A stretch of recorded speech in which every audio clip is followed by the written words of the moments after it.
Good morning, everyone. Good morning and welcome to the session. So, continuing our discussion from where we left, right, in the last class. So, we were talking about, if you remember, we were talking about angle between vectors. Okay.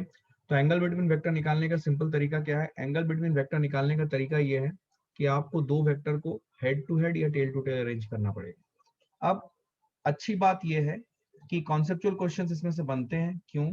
क्योंकि दो vector को head to head या tail to tail arrange हो सकता है कि already जो आपको प्रोवाइडेड हो सिचुएशन या जो डायग्राम आपको प्रोवाइडेड हो उसमें ये दो वेक्टर हेड टू हेड या टेल टू टेल अरेंज नहीं हो। अगर नहीं है तो पहले उन्हें हेड टू हेड या टेल टू टेल अरेंजमेंट में लाना पड़ेगा by using allowable movement of vectors. ठीक, allowable movement of vectors without changing the vector, इस कॉन्सेप्ट को इसीलिए पढ़ाया गया है। तो सबसे पहले उनको उस फॉर्मेट में लाएं जब या जिसमें उनके हेड मिल रहे हो या टेल मिल रहे हो। ठीक है, टेल टू टेल पोजीशन में या हेड टू हेड पोजीशन में उनको पहले रखें। ठीक है, ये जब आप कर लोगे उसके बाद दोनों के बीच में जो स्मॉलर एंगल बनेगा that is the angle between two vectors. अब यहाँ पे मैंने आपको एक बात बताई थी कि इट इज नॉट मैंडेटरी कि आपको कोई एक वेक्टर ही फिक्स रखना है, दूसरे को मूव कराना है। किसी भी वेक्टर को फिक्स करो, किसी भी वेक्टर को मूव करो, कोई फर्क नहीं पड़ता है, एंगल वही आएगा। बेसिक ज्योमेट्री आपका यहाँ पे स्ट्रांग हो जाएगा। तो बेसिक कॉन्सेप्ट्स इसमें आपको समझ में आने चाहिए। कल हम लोग इसके बारे में कुछ चीजें बात कर चुके थे, right? Now write down,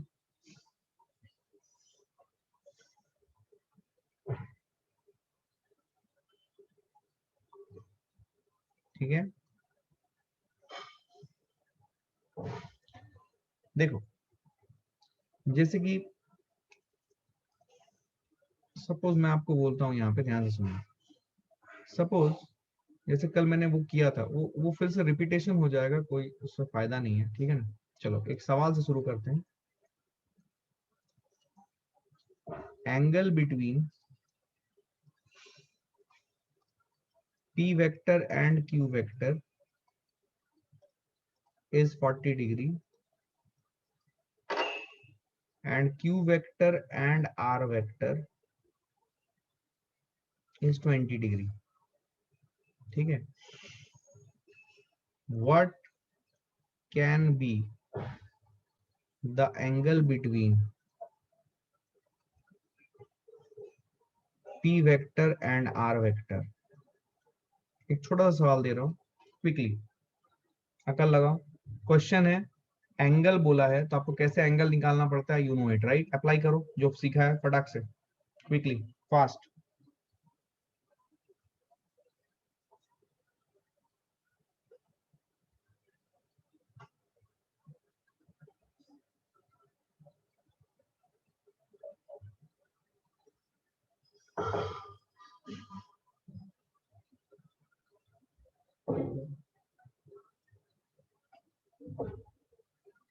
sixty degree, okay. क्या एक ही आंसर होगा? सोच के बोलना, इसीलिए ये सवाल दिया गया है। देखो मैं आपको बताता हूँ। Suppose we are having one vector P vector, ठीक है। सोचना, that's why this question is provided. Suppose ये एक वेक्टर है P वेक्टर, ठीक है, एंड दूसरा वेक्टर है Q वेक्टर। लेट अस से Q वेक्टर मैंने ऐसे बनाया,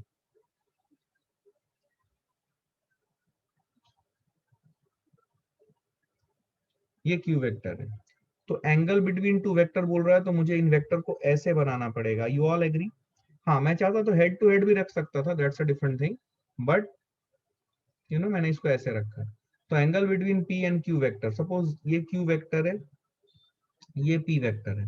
तो angle between P and Q vector will be the smaller of the angle between the two vectors when they are kept head to head या tail to tail. तो ये angle मान लो है 40 डिग्री, ठीक है।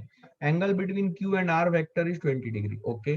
R वेक्टर मैं बना रहा हूं, यहाँ पे ध्यान से देखना। R वेक्टर मैं ऐसे बना रहा हूं, आप सबने ऐसे बनाया है, गुड, आपका कॉन्सेप्ट क्लियर है। लेकिन आप एक चीज भूल गए कि angle between Q and R vector जो 20 डिग्री है, फील करें इस चीज को, ये तो इस साइड में भी हो सकता है ना। Who has stopped you from making this? Yes or no? आप सब पहला केस में लेके मैं इसीलिए बोल रहा हूँ कि अकल लगाओ, क्या दो आंसर हो सकते हैं, ठीक है। तो आप लोगों ने वो चीज नहीं किया।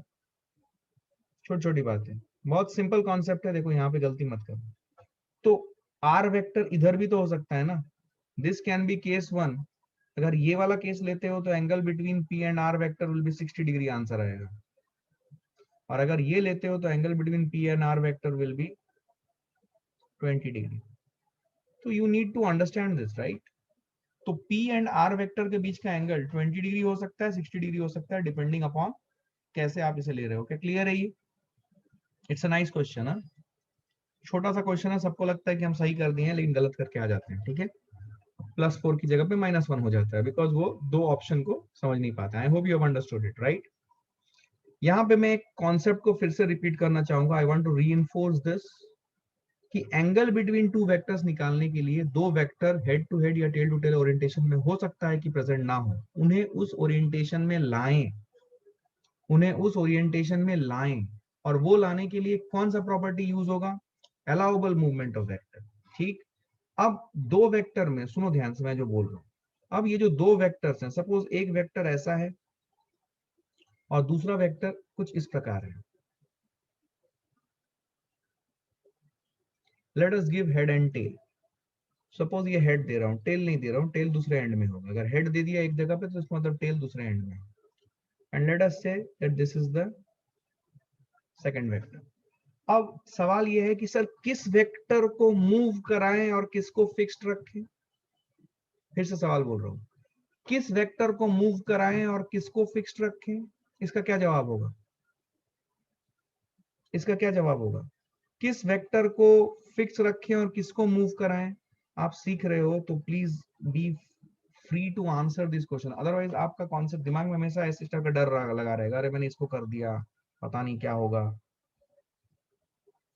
किसी को भी मूव ब्लैक, नहीं नहीं, you didn't understood the question, you didn't understood the question. मैंने पूछा, हाँ, so that is the right answer, I got right answer from one of the person. Black vector को मूव करो सर, कोई दरकार नहीं है। क्यों ब्लैक वेक्टर को मूव करूं? आंसर इसका कॉन्सेप्ट है कि किस वेक्टर को मूव करना है, किसी भी वेक्टर को मूव करो भाई, और किसी को भी फिक्स्ड रखो, आंसर वही आने वाला है। Correct, that's what I wanted, ठीक है। इस बात का याद रखें, ऐसा नहीं है कि मुझे एक ही वेक्टर को मूव कराना है, किसी भी वेक्टर को मूव कराऊं और दोनों वेक्टर को हेड टू हेड या टेल टू टेल ओरिएंटेशन पे ले, ठीक है ना। किसी भी वेक्टर को मूव कराएं, किसी भी वेक्टर को फिक्स करें, आंसर सेम आने वाला है। ये कॉन्सेप्ट अपने दिमाग में फिट रखो। ये मैं लिखा नहीं रहा हूं, मैंने ये डिस्कशन में डाला हुआ है। when you will go through the recording once again, if you wish to, you can look at this, else write down this point once again in your copy, ठीक है। fine, so we will move ahead now. Now see, multiplication of vector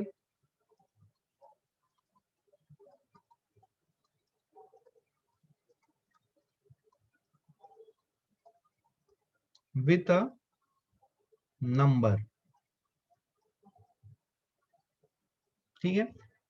तो multiplication of a vector with a number, suppose हमारे पास एक vector है ए vector, समझना, इसको मैं multiply कर रहा हूं 5 के साथ। जब मैं इन दोनों को मल्टीप्लाई करूंगा, ये ऑलरेडी आपको लेक्चर नंबर 1 में डील किया गया है, जब मैं इन दोनों को मल्टीप्लाई करूंगा इनके बीच में मैं ये साइन डाल रहा हूं। अब ये जो साइन है ये नॉर्मल मल्टीप्लीकेशन का साइन है या क्रॉस प्रोडक्ट का साइन है? मैंने ऐसा कुछ बताया था आपको, याद है? ये नॉर्मल मल्टीप्लीकेशन है या क्रॉस प्रोडक्ट है? ये नॉर्मल मल्टीप्लीकेशन है या क्रॉस प्रोडक्ट है? प्लीज पार्टिसिपेट, ठीक है। मैं आपको सब सिखा दूंगा, पार्टिसिपेट। नॉर्मल मल्टीप्लीकेशन है, very good. And why you said is a normal multiplication? Because rule ये है कि क्रॉस प्रोडक्ट, ये इनटू क्रॉस प्रोडक्ट तब बनेगा, या फिर ये क्रॉस क्रॉस प्रोडक्ट तब बनेगा जब इसके दोनों साइड में क्या हो? वेक्टर्स। जब इसके दोनों साइड में क्या हो? वेक्टर्स, समझे। अगर मैं यहां पे एक वेक्टर लेता हूं, यहां पे एक वेक्टर लेता हूं, then this cross is cross product. Is this point dealt with already? I need a quick response, जो पढ़ा दिया है उसको तो सही से बोलो। सपोज ये 5 है और ये बी वेक्टर है, इनके बीच में भी मैंने इससे क्रॉस डाला। अब ये क्रॉस क्या है? अब ये नॉर्मल मल्टीप्लीकेशन है। ये समझना आना चाहिए आपको, ठीक है। सिंपल बात है, कंफ्यूजन होता है। सपोज ये 5 है, ये 6 है, अब बोलो नॉर्मल मल्टीप्लीकेशन। क्या क्लियर है? ये कॉन्सेप्ट है, ये आपके दिमाग में होना चाहिए फिट, ठीक है। तो 5 इंटू ए वेक्टर किया तो this is a normal multiplication, इसका रिजल्ट जो आया, इसका रिजल्ट आया 5 इंटू ए वेक्टर। समझो पहले। अब इसको थोड़ा सा इंटरप्रेट करते हैं। सपोज मैंने ए वेक्टर बनाया ऐसे, this is my A vector, थोड़ा छोटा बना रहा हूं। तो जब मैंने इस वेक्टर को 5 से मल्टीप्लाई कर दिया, suppose I multiply this vector with 5, इसका फिजिकल इंटरप्रिटेशन समझो। Suppose I multiply this vector with 5, then what I will get? I will get this vector, understand?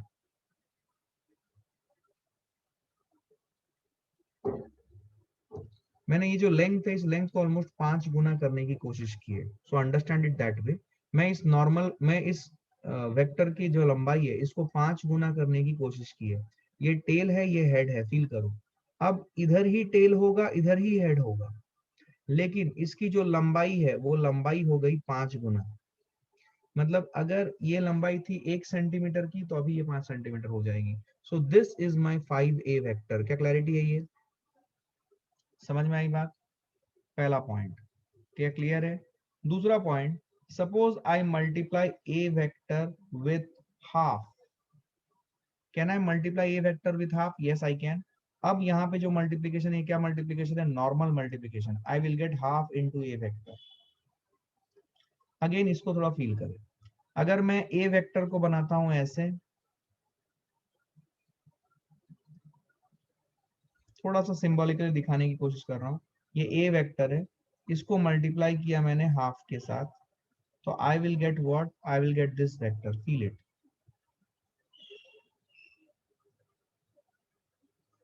ठीक है, यहाँ पे टेल है, यहाँ पे हेड है। अब भी यहाँ पे टेल होगा, यहाँ पे हेड होगा, लेकिन इस वेक्टर की जो लंबाई है वो प्रीवियसली प्रोवाइडेड वेक्टर की आधी होगी। So this is my half A vector. क्या क्लियर है ये? क्या क्लियर है ये?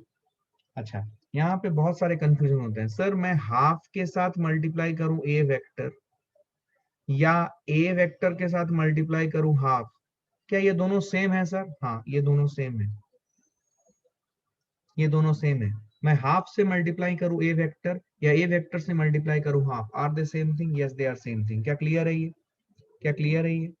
अच्छा, अगर मैं किसी वेक्टर को, देखो मैंने एक इंटीजर से मल्टीप्लाई किया, मैंने एक फ्रैक्शन से मल्टीप्लाई किया, ठीक है? तो इन ये दोनों चीजों से आपको एक बात समझ में आएगी। क्या आएगी? सुनो, मैं यहाँ पे इंपॉर्टेंट रूल्स बोल के लिखा देता हूँ, यहाँ पे लिखाता हूँ रूल्स। ठीक है, रूल ये है कि इफ सब लोग लिखे अच्छे से, if we multiply a vector with a scalar, ठीक है, विथ स्केलर नहीं, with a number, with a number, ठीक है, सिंपल एक प्लेन नंबर के साथ मल्टीप्लाई कर रहा हूं, ठीक है, सच दैट नंबर को n से रिप्रेजेंट कर रहा हूं, number is greater than equal to 0, less than equal to 1, ठीक है, देन वेक्टर विल बी, थोड़ा जगह काम है, छोटा छोटा लिख रहा हूं, vector will be smaller, vector will be smaller than original vector, ठीक है, जो वेक्टर है it will be smaller than the original vector, पहली चीज। दूसरी चीज जो है वो है क्या? Direction of vector will not change, direction of vector will not change, समझे? ठीक है, ये मैथमेटिकल डेफिनेशन है, समझने में आपको समझ आया कि नहीं? देखो, अगर मैं एक ऐसे नंबर से मल्टीप्लाई करूं जो 0 और 1 के बीच में, तो जो वेक्टर बनेगा, उसकी लंबाई छोटी होगी as compare to original vector, but उसकी डायरेक्शन में कोई चेंज नहीं आएगा। ठीक, अगर n, ठीक है, अगर n ग्रेटर देन 1 हो, देन, ठीक है, सॉरी, इसको मैं लेस देन 1 रखता हूं, ठीक है, और यहाँ पे मैं इसको और अच्छा करता हूँ, n की वैल्यू इक्वल टू 1 रखता हूँ। देखो आपको फील आ गई होगी, अगर इक्वल टू 1 हो, तो जिस नंबर से मल्टीप्लाई कर रहा हूं अगर वो नंबर इक्वल टू 1 हो, then vector will be of same length vector will be of same length, लिखिए अपने कॉपी में, as original vector, as original vector. I hope you got it. इसके बाद मैं नेक्स्ट पेज में जाऊंगा, n इक्वल टू 1, क्या क्लियर है? अगर n greater than 1, vector will be same length as original vector and its direction will not change, and its direction will not change. ठीक है, अगर n ग्रेटर देन 1 हो, then vector will be larger than original vector, vector will be larger than original vector. सब लोग लिखें, थोड़ा छोटा लिख रहा हूं, जगह कम है, एक जगह पे आ जाएगी बोल के। Vector will be larger than original vector. क्या मेरी बात समझ में आई है? क्या मेरी बात समझ में आई है? ध्यान से देखो, vector will be larger than original vector. क्या क्लियर है? ये क्लियर है? क्लियर है ये? ठीक है, समझ में आई बात? समझ में आई बात? अच्छा, अच्छा, ये समझ, इसका मैं एक अच्छा डायग्राम बनाने की कोशिश करूंगा, एकदम इनोवेटिव वे में आपको बना के दिखाऊंगा। क्या ये बात समझ में आई है? अच्छा, अब सोचो, आपने नंबर लाइन का पूरा पॉजिटिव वाला पार्ट देख लिया, 0 और 1 के बीच में, 1 पे और 1 से ज्यादा क्या होने वाला है मल्टीप्लाई करने से, ऐसे नंबर के साथ आपको समझ में आ गया। अब बात आती है negative side of zero, zero से नेगेटिव साइड में, जीरो से नेगेटिव साइड में मतलब 0 से -1, -1 एंड -1 से और नेगेटिव। ठीक है, उस रेंज में क्या होगा बताओ तो, क्या आप अभी खुद से बता सकते हो? अगर n की वैल्यू 0, n की value greater than equal to 0, less than equal to -1 है, तो 0 और -1 के बीच में है, तो हाँ, 0 और -1 के बीच में अगर होगी, मल्टीप्लाई करोगे तो जो वेक्टर की मैग्नीट्यूड है वो छोटी हो जाएगी और डायरेक्शन रिवर्स हो जाएगा। क्या क्लियर है? और डायरेक्शन रिवर्स हो जाएगा। Are you understanding? Yes, very good. क्या क्लियर है ये? तो मैं ये चीज यहाँ पे लिखा रहा हूँ, ध्यान से सुनना। ये जो मैंने अभी लिखा है ना, मैं अभी इसको थोड़ा डायग्रामेटिकली सोच रहा हूँ, मैंने कुछ सोचा है मन में। देखो, मैं इसको करके दिखाता हूँ, देखो ध्यान से। सपोज ये आपका नंबर लाइन है, फील करो, इस तरीके से इसको बनाना ताकि एक ही डायग्राम में सब क्लियर हो जाए। नंबर लाइन है ये, मैं थोड़ा इसको ना स्पेसिंग वाइज दिखाता हूँ ताकि आपको समझ में आ जाए। ये देखो, ये 0 है, ये 1 है, और ये 1 से बियॉन्ड है। ये 0 है, ये -1 है, और ये -1 से और कम है। ठीक है, दिस इज व्हाट, -1 से बियॉन्ड इस साइड में। ठीक है, अब ध्यान से सुनना। सपोज हमारे पास एक वेक्टर है, देखो, सपोज हमारे पास एक वेक्टर है इस प्रकार, this is my original vector. ठीक है, this is my original vector, ये मेरा ओरिजिनल वेक्टर है। फील करना, अगर मैं 0 से 1 किसी भी नंबर, अगर नंबर इस रेंज में है, ग्रेटर देन 0, लेस देन 1, ठीक है, 0 से मल्टीप्लाई करूंगा तो 0 वेक्टर हो जाएगा। 0 नहीं मल्टीप्लाई करना है, ग्रेटर देन 0, लेस देन 1, इस रेंज में है। ठीक है ना, n greater then 0, less then 1, तो उस केस में मेरा जो वेक्टर होगा वो वेक्टर होगा इस प्रोवाइडेड वेक्टर से छोटा, बट उसकी डायरेक्शन जो रहेगी, उसकी डायरेक्शन रहेगी उसी डायरेक्शन में जिधर ओरिजिनल वेक्टर है।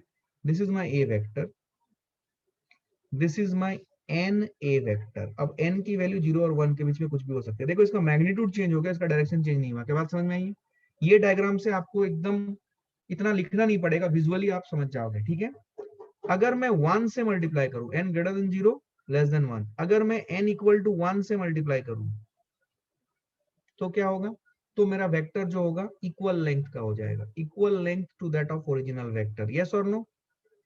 इक्वल लेंथ का हो जाएगा ओरिजिनल वेक्टर के साथ। ठीक है, और इसकी डायरेक्शन भी चेंज नहीं होगी, equal length and same direction, ये मैं लिख रहा हूँ। पॉइंट 1, n इक्वल टू 1 के लिए मैंने ऐसा लिखा, equal length and same direction. अच्छा, अगर मैं n ग्रेटर देन 1 के लिए देखूं तो क्या मेरा जो वेक्टर होगा, क्या कुछ इस प्रकार हो जाएगा?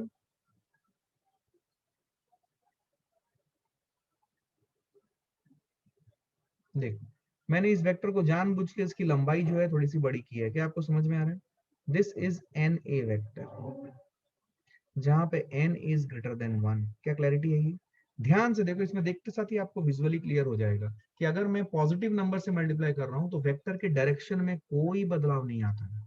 उसकी लंबाई छोटी बड़ी हो सकती है डिपेंडिंग अपन की n कहाँ पे है। क्या n 0 और 1 के बीच में है, एग्जैक्टली 1 है, या 1 से बड़ा है? अकॉर्डिंगली उसकी लेंथ जो है वो कम होगी, सेम रहेगी, या ज्यादा हो जाएगी। क्या क्लियर है ये? अब सिमिलरली आप दूसरे तरफ का भी देख लो। दूसरे तरफ का क्या होगा, फील करना, मैं इसको एक अलग एरो से दिखा रहा हूं। सेम लॉजिक, n की वैल्यू अगर ग्रेटर देन -1 हो और लेस देन 0 हो, तो उस केस में जो वेक्टर बनेगा, क्या आपको लगता है कि वो वेक्टर कुछ इस प्रकार बनेगा? डायग्राम एकदम एविडेंट है, ठीक है। आई hope you understood it, something like this. अब देखो ध्यान से, यहाँ पे ये जो एरो की डायरेक्शन है ये बदल गई। Are you feeling it? यहाँ पे इधर इधर टेल था, देखो यहाँ पे अब इधर टेल आ गया, इधर हेड आ गया। ओरिजिनल वेक्टर में क्या था, देखो इधर टेल था, इधर हेड था। क्या टेल टू हेड की डायरेक्शन रिवर्स हो गई? जब हम यहाँ पे रखेंगे, फील करना, when we will multiply it with -1, तो क्या होगा? वही एकदम सिमेट्रिकल, इक्वल लेंथ रहेगा, बट एंड अपोजिट डायरेक्शन। क्या मेरी बात समझ में आई है? और अगर मैं n ग्रेटर देन 1 -1 से मल्टीप्लाई करूं, तो ये हो जाएगा n ग्रेटर देन -1, नहीं, n लेस देन -1। ये -1 से -2 ये सब लेस होता है। n अगर लेस देन -1 में रखूं तो क्या होगा? तो मेरा जो वेक्टर होगा वो कुछ इस प्रकार होगा।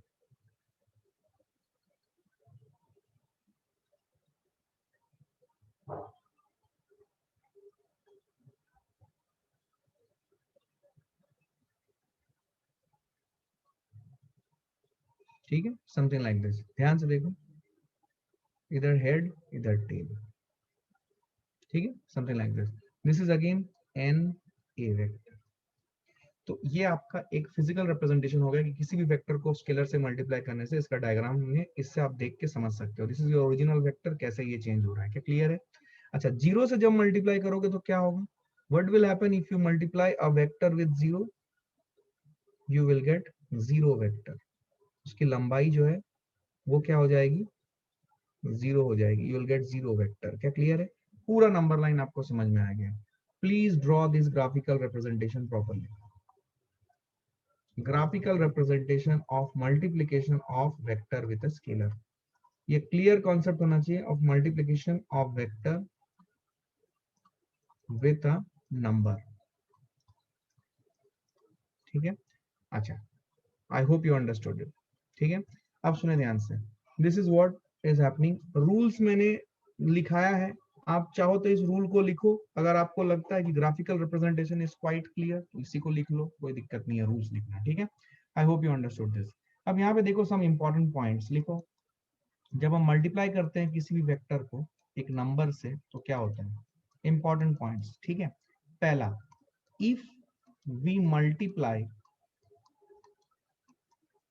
अ vector with a plain number, then unit of vector does not change. जैसे कि सपोज ये ए वेक्टर था, वेलोसिटी वेक्टर। वेलोसिटी वेक्टर को अगर मैं 5 से मल्टीप्लाई कर दूं तो मेरा जो रिजल्टेंट वेक्टर है वो वेलोसिटी वेक्टर ही होगी, कुछ अलग नहीं होगा। बट हाँ, उसकी मल्टीप्लीकेशन 5 से मल्टीप्लाई किया तो 5 गुना हो जाएगी उसकी लंबाई। -5 से मल्टीप्लाई किया तो माइनस मतलब 5 गुना हो जाएगी और डायरेक्शन भी रिवर्स हो जाएगा। So if you multiply a vector with a plain number, then unit of vector does not change. ये सब छोटी छोटी बातें हैं, इसके ऊपर सवाल बनता है। दूसरा पॉइंट है, if we multiply a vector with a scalar, bracket में लिख रहा हूं, having magnitude and unit। Scalar मतलब मैग्नीट्यूड और एक यूनिट होता है, ठीक है ना। If you multiply a vector with a scalar, इसका एक मैग्नीट्यूड होगा और एक यूनिट होगा, then unit of the vector which is getting multiplied can change। समझ में आ रही है बात? अच्छा, ये क्या बात हुई, मैं इसका एग्जांपल देता हूँ। ये सेकंड वाला पॉइंट बहुत इंपॉर्टेंट है, इसके ऊपर सवाल बनते हैं। देखो समझो, suppose if I tell you v is equal to u plus a t. ये आपने ये फॉर्मूला सुना है, पक्का सुना होगा, 9th स्टैंडर्ड में, याद करो, एनसीईआरटी के टेक्स्ट बुक में थी, बोर्ड के टेक्स्ट बुक में भी थी, आईसीएससी के बच्चों के भी टेक्स्ट बुक में थी। v is equal to u plus a t. Are you able to understand this formula?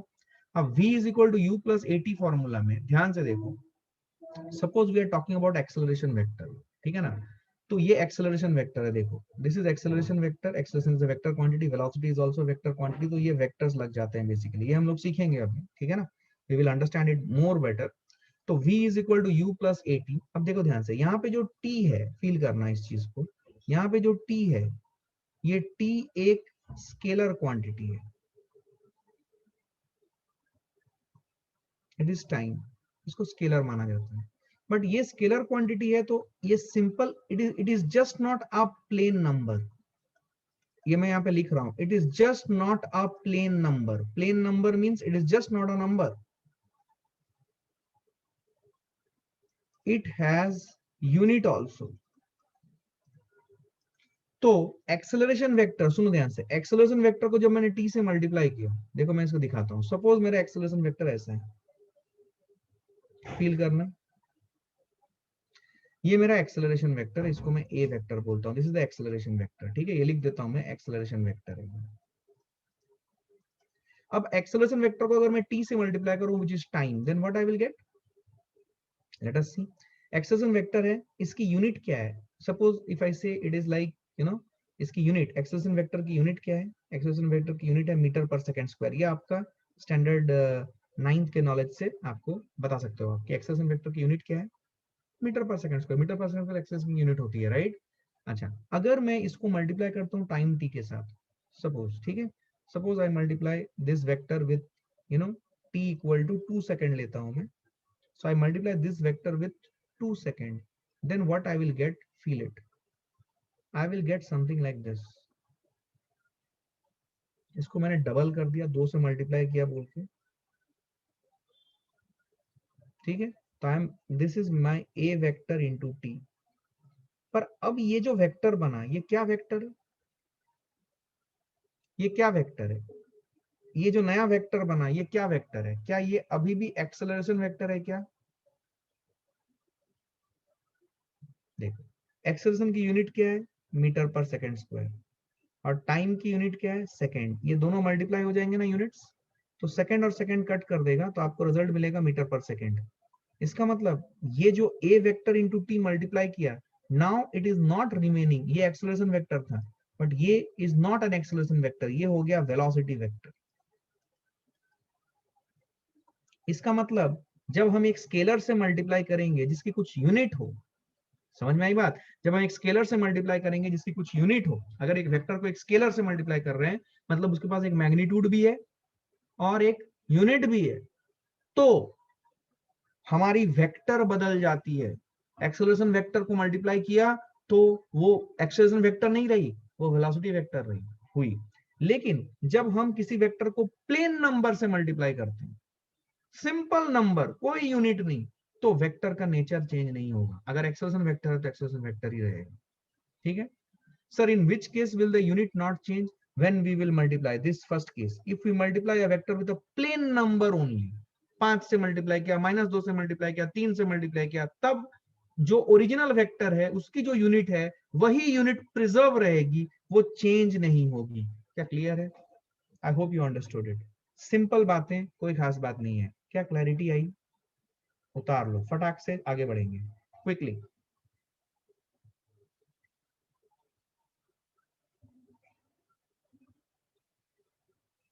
ठीक है, चलिए आइए नेक्स्ट लिखिए, representation of a vector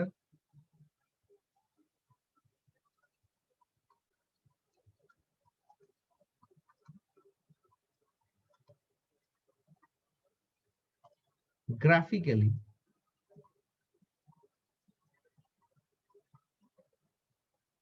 in east west north south direction। ये बहुत इंपॉर्टेंट है, इसी के ऊपर आपका मैक्सिमम सवाल बनता है।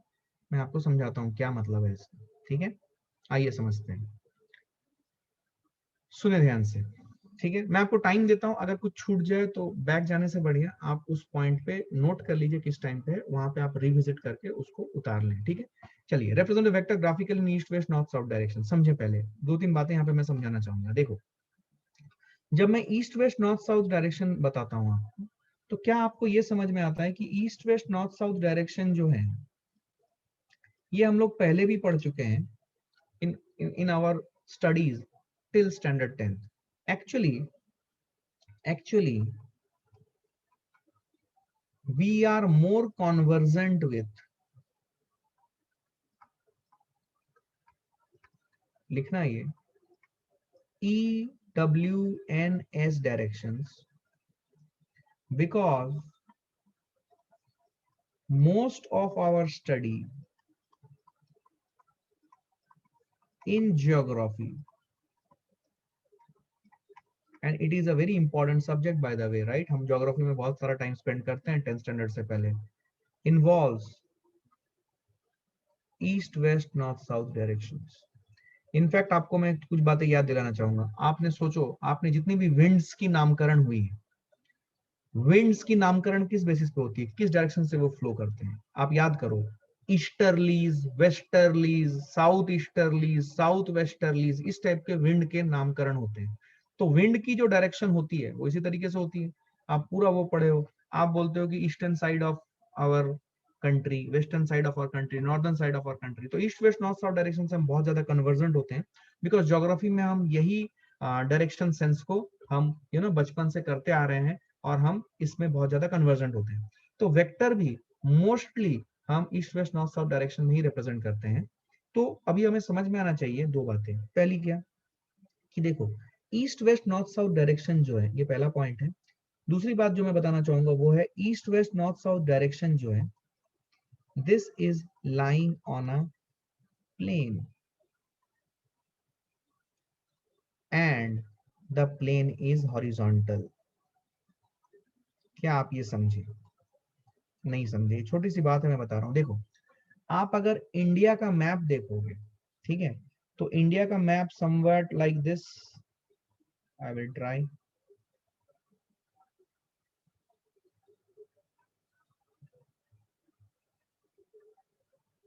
Something like this. तो इंडिया के मैप में अगर आप देखोगे तो ये ऊपर की तरफ होता है। इसका मतलब इसका जो डायरेक्शन सेंस है, सोचो, ये हमारा ईस्ट होता है, ये हमारा वेस्ट होता है, ये हमारा नॉर्थ होता है, ये हमारा साउथ होता है, ठीक है। इसका कॉरस्पॉन्डिंग रिप्रेजेंटेशन होता है जो फिजिक्स में हम लोग देखते हैं, वो है इधर एक्स एक्सिस लेते हैं, इधर वाई एक्सिस लेते हैं। लेकिन क्या आपको ये समझ में आ रहा है कि ये जो है, ये जो इंडिया का मैप बना होता है, this map is in horizontal plane.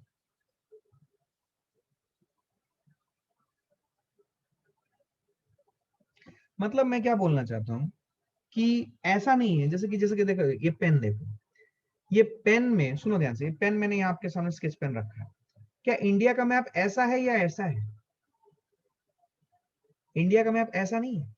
इसको किताबों में ऐसे बनाया जाता है। इसका मतलब ऐसा मत सोचिए कि हमें अगर कन्याकुमारी से जम्मू कश्मीर जाना है या तमिलनाडु से जम्मू कश्मीर जाना है तो हमें ऐसे आसमान में चढ़ना पड़ेगा। समझ नहीं आया? हमें आसमान में सीढ़ी लगा के चढ़ना पड़ेगा अगर मुझे तमिलनाडु से जम्मू कश्मीर जाना है। Is it correct? नो। समझ में आ रही है बात? इसका मतलब ये एक हॉरिजॉन्टल प्लेन में है, east west north south direction. समझ में आ रही है? अच्छा, दूसरी बात, जो भी विंड्स बहती है, जो भी विंड्स बहती है वो हॉरिजॉन्टल डायरेक्शन में बहती है। कहीं से भी आ सकती है लेकिन हॉरिजॉन्टली बहती है। और जो रेन गिरता है वो वर्टिकली गिरता है। रेन वर्टिकली गिरता है। कभी आपने सुना है rain start falling from westwards at a speed of 10 kilometre per hour? कभी ऐसे सुना है क्या आपने? वेस्टवर्ड से रेन नहीं बहता है, रेन नहीं आता है। विंड आता है वेस्ट से, ईस्ट से, साउथ ईस्ट से, साउथ वेस्ट से। रेन हमेशा वर्टिकली गिरेगा या वर्टिकल से थोड़ा एंगल बना के गिरेगा अगर विंड बह रही हो तो। इसके बारे में हम लोग स्टडी करेंगे, बट ये बेसिक बात है। क्या बात को समझ में आई आपको? इसका मतलब ये हुआ कि जो east west north south direction है ये हॉरिजॉन्टल प्लेन में है। तो इसको बेटर तरीके से आप ऐसे समझ सकते हो, फील करना, कि एक्चुअली आप इस प्लेन को इस तरीके से दर्शा सकते हो, you can represent it this way. I hope you are understanding. इसमें ये रिप्रेजेंटेशन काफी बेटर, सॉरी, इसमें ये रिप्रेजेंटेशन काफी अच्छा होता है और आपको क्लैरिटी भी आती है। हमेशा जो हॉरिजॉन्टल डायरेक्शन है उसको ऐसे रिप्रेजेंट करो, तब आपको फील आती है, हाँ अब लग रहा है हॉरिजॉन्टल। अब यहाँ पे इंडिया का मैप,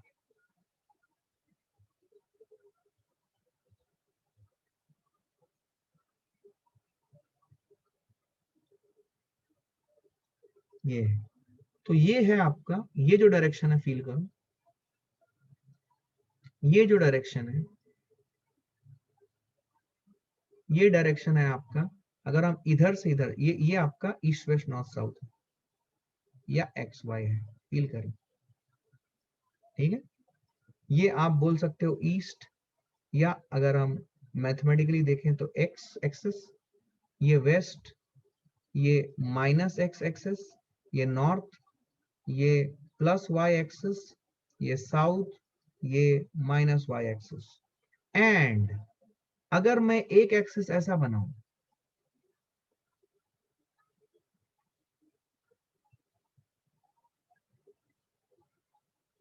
अभी फील आ रही है क्या, ये मेरी जेड एक्सिस होती है।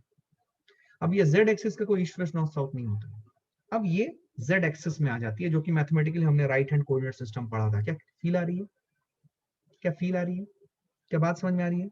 अब इस जेड एक्सिस का जो नीचे वाला पार्ट होता है, which is minus Z axis, जिसे हम लोग बोलते हैं पाताल लोक, ये पाताल लोक है।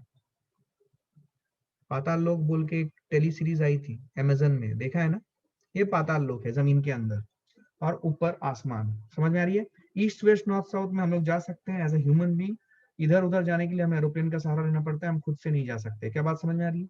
अगर आप जंप करोगे तो जंप आपकी जेड डायरेक्शन में होगी। क्या क्लियर है ये, क्या आपको ये रिप्रेजेंटेशन समझ में आया, जल्दी बोलो। मैंने कोशिश की है ये चीज समझाने की, क्या क्लियर है हुआ आपको। विंड जो बहेगी ईस्ट वेस्ट नॉर्थ साउथ बहेगी, रेन जो गिरेगा ये वर्टिकली गिरता है। क्या क्लियर है ये, समझ में आई बात। अच्छा, अब यूनिट वेक्टर आपको पता है, यहाँ पे भी लिख देता हूं मैं, complete for the purpose of completeness. देखो फील करो, एक्स एक्सिस की तरफ जो यूनिट वेक्टर रहती है वो क्या होती है, आई कैप। माइनस एक्सिस की तरफ जो यूनिट वेक्टर होती है वो होती है माइनस आई कैप। वाई एक्सिस की तरफ जो यूनिट वेक्टर होती है वो होती है जे कैप, ये मैंने आपको लिखा है ऑलरेडी। माइनस वाई एक्सिस की तरफ जो यूनिट वेक्टर होती है वो होती है minus J cap. Z axis, positive Z axis की तरफ जो यूनिट वेक्टर होती है वो होती है के कैप। और माइनस जेड एक्सिस की तरफ जो यूनिट वेक्टर होती है वो होती है माइनस के कैप। ये मैं आपको बता चुका हूँ ऑलरेडी, ठीक है, यू नो इट। क्या ये क्लियर हुआ रिप्रेजेंटेशन, गुड। अब ध्यान से देखो, this should, you should be clear. अब होता क्या है कि हमें दो चीजें करनी आनी चाहिए, ठीक है ना। We should know two things, कि अगर हमें एक वेक्टर बना दिया गया है तो वो वेक्टर किधर पॉइंट कर रहा है, मतलब उसका टेल टू हेड की डायरेक्शन किधर है, ये मुझे बोलना आना चाहिए। जैसे कि एग्जांपल देखो, ठीक है ना, व्हाट वी शुड नो, ठीक है ना। देखो, इंटरेस्टिंग है राइट, इंटरेस्टिंग है ना। नहीं सर, एकदम इंटरेस्टिंग नहीं एक्चुअली। अगर मैं ईस्ट वेस्ट नॉर्थ साउथ लूं तो मुझे ईस्ट वेस्ट नॉर्थ साउथ ऐसे बनाना चाहिए, तभी फील आती है बच्चे को, हाँ अब कुछ लग रहा है हॉरिजॉन्टल जैसा, ठीक है ना। ये है ईस्ट, ये है वेस्ट, ध्यान से देखना, ये है नॉर्थ और ये है साउथ, ठीक है, ये हॉरिजॉन्टल जैसा लग रहा है। सपोज मैंने एक वेक्टर लिया, फील करना,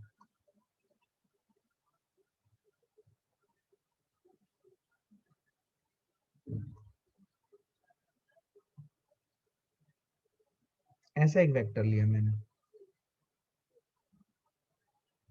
इधर टेल है, एंड दिस इज, ठीक है, इसकी मैग्नीट्यूड, एक वेलोसिटी वेक्टर है 5 मीटर पर सेकेंड और एंगल है 30 डिग्री, ऐसा, ठीक है।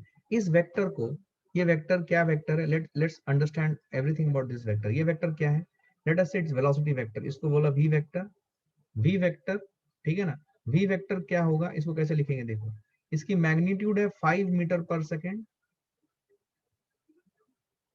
एट और due 30 degree north of east. क्या बात समझ में आई है। इस वेक्टर को आप ऐसे डिफाइन करोगे, 5 मीटर पर सेकेंड, ध्यान से देखो, this part is representing magnitude magnitude जो है वो दो चीजों से बनी हुई है। कौन से वो दो चीजें? एक है नंबर और दूसरा है यूनिट। तो मैग्नीट्यूड कंप्लीटली डिफाइंड है, ये हम बात कर चुके थे। एंड ये जो 30 डिग्री नॉर्थ ऑफ ईस्ट है, एट देके, एट या ड्यू या टूवर्ड्स, कुछ भी बोल सकते हैं आप। तीनों स्टेटमेंट्स ऑल्टरनेटिवली यूज हो सकते हैं, ड्यू, एट, टूवर्ड्स, ठीक है ना। तो velocity vector is 5 metre per second, due 30 degree north of east, at 30 degree north of east और towards 30 degree north of east. क्या ये बात समझ में आएगी? तो एक वेक्टर दिया रहेगा, क्या आप उस वेक्टर को लिख पाओगे कि ये वेक्टर क्या रिप्रेजेंट कर? क्या मेरी बात समझ में आएगी? कुछ समझ नहीं आया? आया कि नहीं बोलो? आया कि नहीं बोलो? समझ में आई बात एवरीवन? ये देखो, दूसरा मैं एक वेक्टर दे रहा हूं यहाँ पे। Suppose I give you a vector now, ध्यान सुनना, ये वेक्टर की डायरेक्शन ऐसे रख रहा हूं मैं। ये जो एंगल है, ये एंगल सपोज मैं ले रहा हूं 40 डिग्री, और इसकी जो लेंथ है, ठीक है ना, इसकी लेंथ है 10 न्यूटन। तो 10 न्यूटन देखते साथ ही आपको समझ में आ गया कि ये जो वेक्टर है, ये वेक्टर क्या वेक्टर है? Force vector. न्यूटन है मतलब फोर्स वेक्टर है। तो एफ लिख दिया हमने। अभी अभी अभी कोई बच्चा बोलेगा सर फोर्स वेक्टर को एफ वेक्टर ही लिखना जरूरी है क्या? मैं बी वेक्टर भी लिख सकता हूँ। लिख सकते हो। B vector equal to unit, जब उसका लिखोगे ना आप मैग्नीट्यूड, तो यूनिट बता देगा कि एक फोर्स वेक्टर है। बट यहाँ पे मुझे समझ में आ गया कि ये फोर्स वेक्टर है, तो मैंने एफ लिख दिया। क्या बात समझ में आई है? ये छोटी छोटी बातें, इसमें कंफ्यूजन होता है। क्या क्लियर है ये? तो एफ वेक्टर क्या होगा बोलो? इसको इसको लिखो तो एफ वेक्टर क्या होगा बोलो? सबसे पहले मैग्नीट्यूड वाला पार्ट लिखना पड़ता है। मैग्नीट्यूड क्या होगा बोलो? 10 न्यूटन। यस और no? Participate, please participate. 10 newton due at towards, कुछ भी हो सकता है। बोलो क्या लिखूं इसको? क्या लिखें? हाँ, साउथ ऑफ ईस्ट। क्या? 40 डिग्री, ये तो लिखना पड़ेगा ना। साउथ ऑफ ईस्ट बोल दिया तो कैसे चलेगा? 40 degree south of east, 40 degree south of east. क्या मेरी बात समझ में आई है? छोटी सी बात, क्या क्लियर है ये? 10 newton at 40 degree south of east. Very good. क्या क्लियर है ये? Very good. क्या क्लियर है ये? देखो, सिर्फ साउथ ऑफ ईस्ट बोलेंगे तो 45 डिग्री होता है वो। 40 डिग्री साउथ ऑफ ईस्ट जो होता है, तो आपको स्पेसिफाई करना पड़ेगा एंगल। अगर सिर्फ 45 डिग्री है तो सिर्फ साउथ ईस्ट बोलो तो कोई दिक्कत नहीं है। क्लियर है ये? I hope you are getting यार, whatever I am teaching you are getting है। ये जो वेराइटी है, ये जो वेराइटी है, ये वेराइटी क्या है? ये वेराइटी है कि अगर हमें एक वेक्टर दे दिया गया है, क्या हम उस वेक्टर को प्रॉपरली लिख पाएंगे?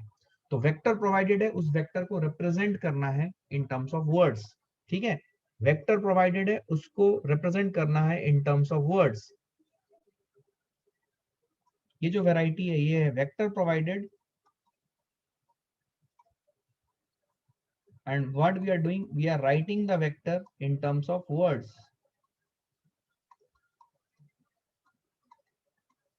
ठीक है, ये पहली वैरायटी हुई। दूसरी वैरायटी क्या होगी? दूसरी वैरायटी होगी, ध्यान से देखना, कि सपोज हमारे पास एक स्टेटमेंट है,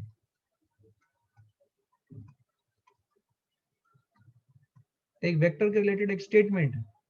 can we represent it graphically? Can we represent it graphically in east west north south direction?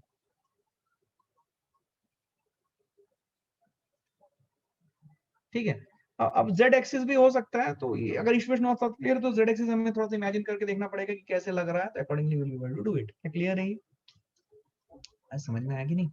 Clear है? अच्छा, यहाँ पे कुछ बच्चों ने बोला है सर फिर से रिपीट करो। ऐसा क्या बोल दिया मैं कि फिर से रिपीट करूं? Please repeat this point. Which point? I don't understand which point, tell me specifically. Okay fine, अब सुनो ध्यान से। Statement about vector. सपोज मैं आपको एक एग्जांपल दे रहा हूं यहाँ पे। Suppose if I say velocity of 10 metre per second due west of south at, sorry, due 30 degree west of south. ये वेलोसिटी वेक्टर को आप बनाएं, रिप्रेजेंट करें ग्राफिकली। अब देखो, सुनो मैं जो बोल रहा हूं। जनरली सुनो, सुनो, जनरली जो east west north south direction होना चाहिए, उसमें इस तरीके से ही बनाना चाहिए। सुनो, जनरली जो east west north south direction है वो ऐसे ही बनाना चाहिए। चाहिए ऐसे ही बनाना, बट ऐसा नहीं बनाते हैं, हम ऐसे ही बनाते हैं इसे। कैसे? मतलब ईस्ट वेस्ट नॉर्थ साउथ को दिखाना चाहिए जैसे मैंने ओरिजिनली बनाया है आपको लास्ट स्लाइड में, बट इसको दिखाते हैं ऐसा। अब कोई बोलेगा कि ऐसा क्यों दिखाते हैं? ऐसा इसलिए दिखाते हैं क्योंकि अगर आप इसको ऐसे दिखाओगे ना, तो देखो इस पोर्शन में आपको ज्यादा स्पेस मिल रहा है, इस पोर्शन में आपको कम स्पेस मिल रहा है, इस पोर्शन में आपको कम स्पेस मिल रहा है, इस पोर्शन में आपको ज्यादा स्पेस मिल रहा है। तो अगर आप ईस्ट वेस्ट नॉर्थ साउथ ऐसे बनाओगे तो आपके जो मैप्स आएंगे ना, वो मैप्स जिस तरफ ज्यादा स्पेस आया उस तरफ थोड़ा फैल जाएगा, जिस तरफ कम स्पेस आया उस तरफ वो छोटा हो जाएगा। तो यूनिफॉर्मिटी लाने के लिए ईस्ट वेस्ट नॉर्थ साउथ को ऐसे दिखाते हैं। देखो मैं सब कुछ बता रहा हूं, है ना, चैप्टर की सॉलिड फाउंडेशन होगी आपकी। क्या क्लियर है? क्यों ऐसा करते हैं समझ में आया? मैं गारंटी दे रहा हूं ये चीज क्यों ऐसा करते हैं इसकी जानकारी आप में से मैक्सिमम लोगों को नहीं थी। क्यों करते हैं ऐसा? करते हैं ठीक है, क्यों करते हैं कभी पूछा है क्या 10th स्टैंडर्ड तक? नहीं पूछा है तो अभी पूछना पड़ेगा तुम्हें। Ask intelligent questions and start asking, otherwise physics में बात नहीं बनेगी बॉस। क्लियर है? और समझ में आने लगेगा ना, मस्त मजा आएगा आपको। अभी भी इसको नॉर्थ साउथ और इसको ईस्ट वेस्ट दिखाते हैं। तो अब जब इसको ऐसे बनाते हैं ना, बिकॉज बच्चे को इसकी क्लैरिटी नहीं थी कि बेटा ये ऐसा था, इसी को because of non uniformity of space in the fourth quadrant ऐसा बनाने से अवेलेबल होता है, तो इसीलिए इसको ऐसे बनाते हैं। जब ऐसे बनाते हैं तो देखो अभी हर क्वाड्रेंट में equal amount of space available हो रहा है। तो जब ऐसा नॉर्थ साउथ ईस्ट वेस्ट आता है तो बच्चे के दिमाग में कहीं ना कहीं मिसकंफ्यूजन क्रिएट हो जाता है, राइट फ्रॉम स्टैंडर्ड थर्ड, जहां से या फोर्थ, जहां से ज्योग्राफी इंट्रोड्यूस होता है, कि बेटा नॉर्थ मतलब ऊपर की तरफ। नॉर्थ मतलब ऊपर की तरफ नहीं बॉस, नॉर्थ मतलब नॉर्थ हॉरिजॉन्टल प्लेन में ही है। क्या मेरी बात समझ में आई है? बट इसको ऐसा क्यों बनाते हैं? क्या क्लियर हुआ? किसी को कुछ नहीं आया भाई, सारा मेहनत बर्बाद हो गया। आज का लेक्चर प्लान जो था पूरा बर्बाद हो गया। क्या समझ में आया boss? Did you get what I am saying? Clear है? पक्का? गुड। अब सुनो, अब मैं यहाँ पे velocity of 10 metre per second due 30 degree west of south, इसको बनाओ तो किधर होगा ये वेक्टर? बनाओ, बनाओ इस वेक्टर को, कैसे होगा ये बोलो? Velocity of 10 metre per second due 30 degree west of south बना। वेस्ट ऑफ साउथ, क्या ये वेक्टर कुछ ऐसा होगा यार? सब लोग बनाएंगे अपने कॉपी में। क्या ये वेक्टर कुछ ऐसा होगा? वेक्टर है 30 डिग्री वेस्ट ऑफ साउथ, तो जिधर है वेक्टर उस तरफ हेड बनाना पड़ेगा और दूसरे एंड में टेल बनाना पड़ेगा। क्या मेरी बात समझ में आ रही है? क्या मेरी बात समझ में आ रही है? सो ये है यहाँ, ठीक है ना? अच्छा, इसको हम लोग ओरिजिन बोलते हैं। अब यहाँ पे नेक्स्ट क्वेश्चन है, ये एक तो लिख दिया आपने, एक और बना दो ताकि मुझे समझ में आ जाए कि यस यू नो दिस। इसको मैं ए वेक्टर बोल रहा हूँ, ठीक है? दिस इज ए वेक्टर, ये ए था। अब बी, इसको बी वेक्टर के फॉर्म में रिप्रेजेंट करना। बी वेक्टर है क्या, ये आपको समझ में आएगा? सर एक और क्वेश्चन आ रहा है, sir can it not be 60 degree south of west? Yes it can be 60 degree south of west as well. बिल्कुल सही। ये देखो, ये जो है बहुत बढ़िया, ये है 30 डिग्री वेस्ट ऑफ साउथ या 60 डिग्री साउथ ऑफ वेस्ट, दोनों चीज सेम है। 30 डिग्री वेस्ट ऑफ साउथ और 60 डिग्री साउथ ऑफ वेस्ट, ये दोनों सेम चीज है। क्या आपको समझ में आ रहा है? एक ही वेक्टर से रिप्रेजेंट होगी ये दोनों चीजें। Good that you asked this. क्या क्लियर है ये? अरे भाई साहब, क्लियर है कि नहीं बोलो? जैसे पढ़ा रहा हूँ पढ़ते चलो, सब सीख जाओगे बॉस, है ना? सब सीख जाओगे हंसते खेलते, ठीक है ना? आ जाओ। अब देखो क्लियर है ये? अब चलो, अब मैं दूसरा एक वेक्टर दे रहा हूं, force of 20 Newton due 20 degree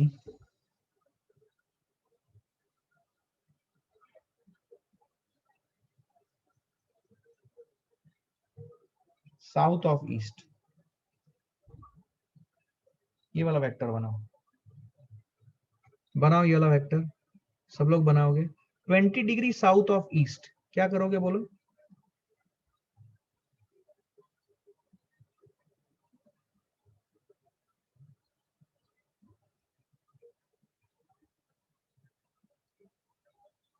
clear है?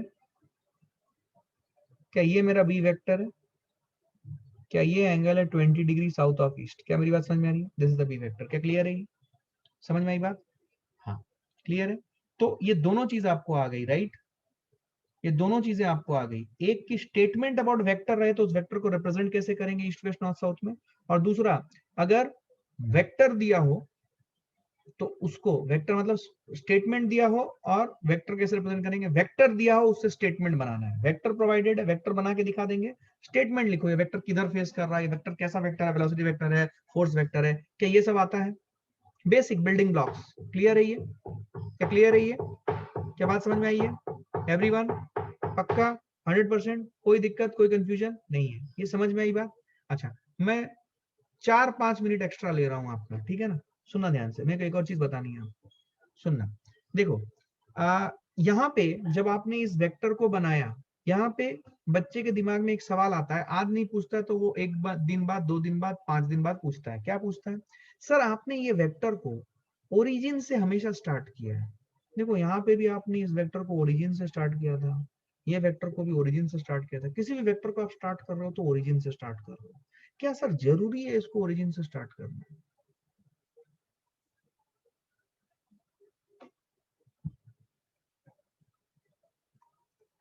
आपको क्वेश्चन समझ में आया?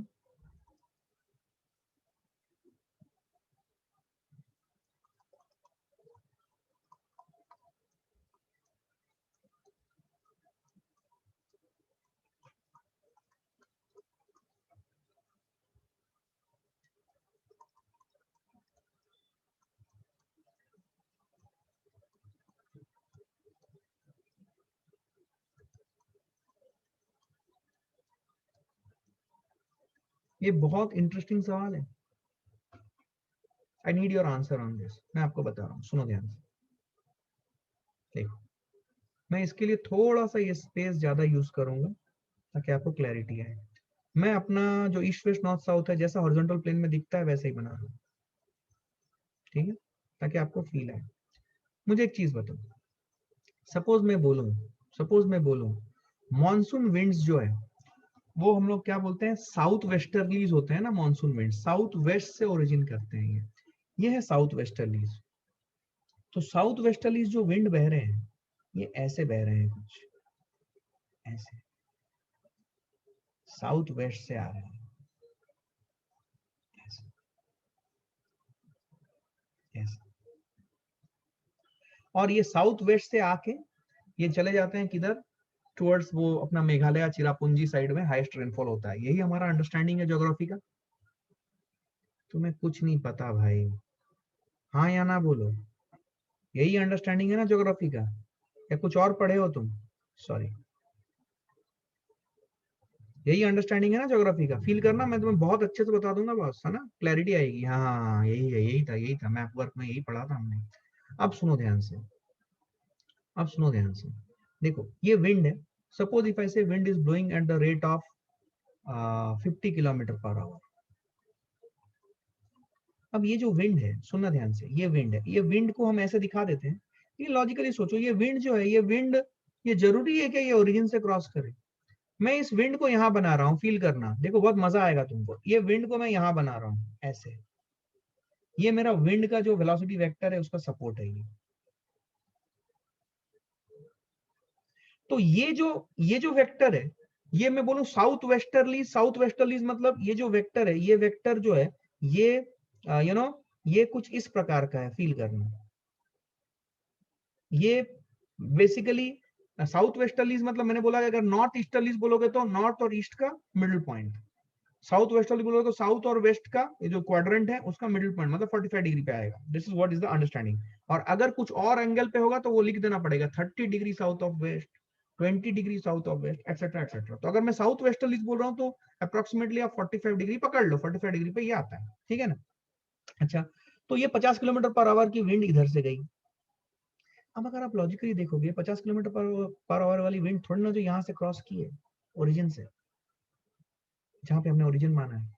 लेकिन क्या हम अलाउबल मूवमेंट देके